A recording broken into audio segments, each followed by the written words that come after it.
eu vou fazer uma pergunta que a população geralmente se pergunta.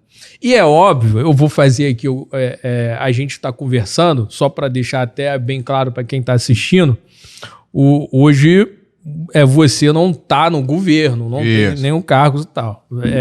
A gente está conversando sobre duas pessoas conversando sobre realmente os acontecimentos, você como chefe de governo que foi... Você vai saber falar com mais clareza do que eu. Mas a população olhando isso tudo, o Estado em recuperação fiscal, sem dinheiro, as coisas não acontecem, e não é de hoje, né?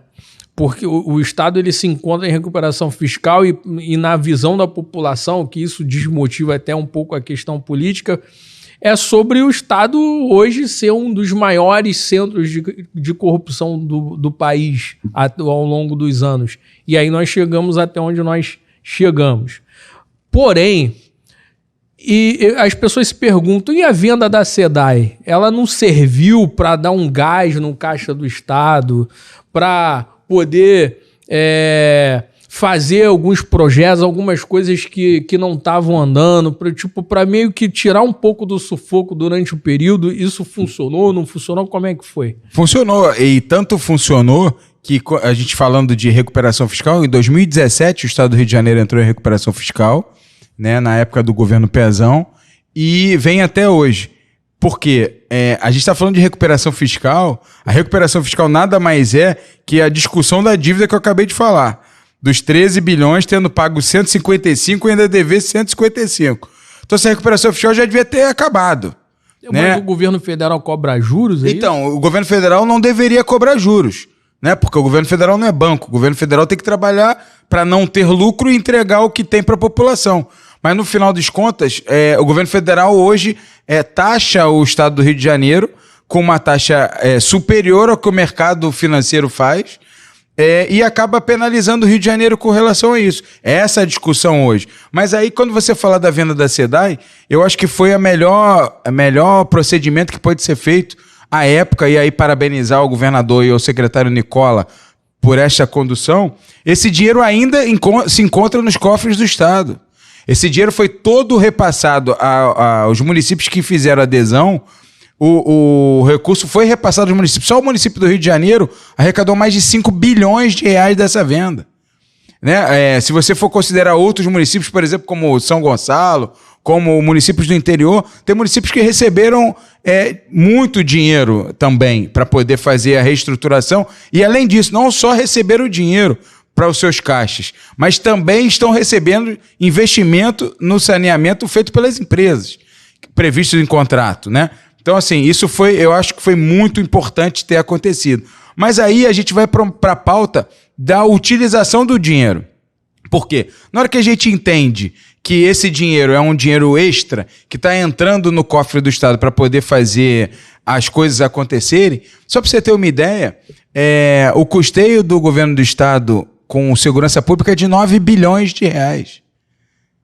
Esse dinheiro vai para lá também. Hoje, para você ter uma ideia, o investimento na Secretaria de Saúde é de 7 bilhões de reais. Não é um trivial. O governador, só no ano de 2021 e 2022, fez obra em mais de 40 hospitais estaduais espalhados em diversas unidades. Criou o Rio Imagem Baixada, que só em 6 meses de operação já fez mais de 650 mil exames na população da Baixada Fluminense. Além disso, o investimento que o governador fez com a aquisição das câmeras corporais, novas viaturas para a Polícia Militar, mais armas, mais coletes, enfim, teve um investimento muito grande com relação a isso. Óbvio que está abaixo do que a gente imagina que seja, mas isso é uma construção ao longo do tempo. Você tem uma ideia, quando o governador Cláudio Castro assume em 2021, os restos a pagar, ou seja, para quem está vendo aí, era a dívida que tinha do ano anterior, né, deixada pelo governador anterior, era de 5 bilhões. Imagina você aí que está vendo a gente falar o seguinte: vou deixar uma dívida de 5 mil reais para você, esse mês você ganhando 1.000. Aí, paga essa conta aí. Você vai ter que negociar com todo mundo. E você só vai ter poder de investimento quando você pagar todo mundo e conseguir respirar. É isso que o governador fez com a venda da SEDAI. E aí, hoje, os serviços públicos não pararam graças a esse procedimento. Porque a dívida que tinha quando o governador assumiu não restava para pagar o 13º no final do ano de 2021. E o governador conseguiu fazer essa mudança e conseguiu pagar e não atrasa nenhum dia de salário do servidor público.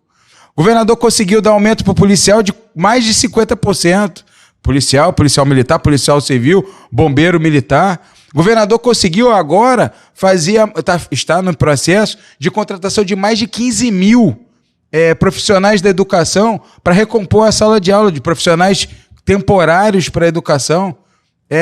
Por quê? Porque você não consegue criar uma carreira atrativa. Sabe por quê? Porque a lei de responsabilidade fiscal e a lei de recuperação não permite que a gente dê um aumento superior ao professor. Porque na hora que você faz isso, vira problema na aposentadoria, que o Estado não tem como pagar, vai virar insolvente. Então está se contratando agora de forma precária, temporária, nos próximos 2 anos, para que esse professor zere a fila de alunos que não estão tendo aula. Que a gente possa ocupar todos os horários ociosos. Né? Então, tudo isso é fruto de investimento vindo disso. Não cai do céu. Né? A quantidade de... por exemplo, o programa Segurança Presente. Quando eu assumi a Secretaria de Governo, o Segurança Presente, junto com o presidente Bacelar, o Segurança Presente tinha 9 bases. Hoje são 41. E para quem está vendo aí, o governador prometeu inaugurar Del Castilho esse ano e Campo Grande. Né? Mas tudo isso com estrutura, com policial pago, com uniforme pago, com novas viaturas, com moto, com van, com um policiamento treinado de forma específica, mais policiais. Você tem ideia de quantos hoje são os policiais do RAIS, que são pagos pelo programa Segurança Presente todo dia, que para quem conhece, é o extra do policial militar que foi implantado lá atrás pelo governador Sérgio Cabral. Todo policial que faz o RAIS recebe para trabalhar. Hoje, só no programa Segurança Presente, são mais de 1.200 dia que o governo paga extra. Fora todos os outros convênios que são pagos pela iniciativa privada ou por prefeituras. Então, quando esse policial é pago na folga dele, ele está melhorando a segurança pública. Isso é um investimento que o governo do Estado está fazendo. Então, assim, a gente precisa parar de querer só criticar e bater, mas a gente tem que ver o que acontece.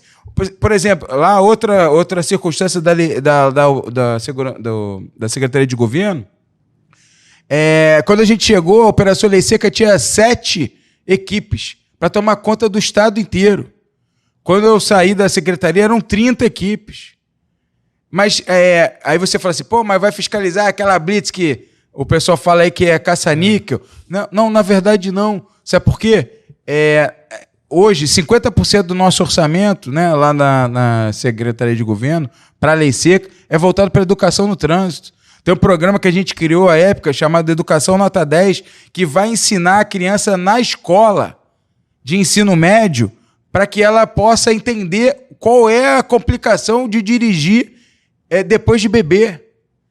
Para que ela leve para o pai, para a mãe, para seja lá quem for, para que isso não aconteça. Então a gente investe na educação para não ter que cobrar a punição. Então a gente tem reduções gigantescas no número de acidentes causados por pessoas que estavam dirigindo embriagadas. Né? Então, assim, isso tudo tem que ser dito e tem que ser falado de uma forma clara, porque as pessoas precisam entender que o dinheiro não voou. Tem dinheiro ainda no orçamento do Estado, que é o que mantém hoje o Estado funcionando, os salários em dia, e tem muito dinheiro utilizado em projetos que são transformadores e melhoram a vida das pessoas. Hoje a gente tem, por exemplo, investimento num programa chamado RJ para Todos, que em 1 ano e meio atendeu mais de 300 mil pessoas em situação de vulnerabilidade social. Né? Já mandamos quase 1.000 pessoas para fora do Rio de Janeiro no programa de volta para casa. Que a pessoa só queria voltar, veio para cá, não conseguiu emprego, não tinha dinheiro para voltar para comprar uma passagem de ônibus. A gente conseguiu identificar com o assistente social e mandar ele de volta para casa. Então tem muito trabalho que, por exemplo, a informatização do governo do Estado, o Estado do Rio de Janeiro era o 16º informatização de serviços para a população, hoje é o 3º. Né? Você hoje tem mais de 2.500 serviços disponíveis para o cidadão na palma da mão dele, no celular, no aplicativo e no portal do governo do Estado. Então, assim, isso gasta dinheiro, isso tem investimento. Né? Só de tecnologia você tem que fazer hub de inovação, enfim. Tem dinheiro. E o governo do Estado está fazendo isso. Só que isso leva tempo e a burocracia também é muito grande para que as coisas aconteçam.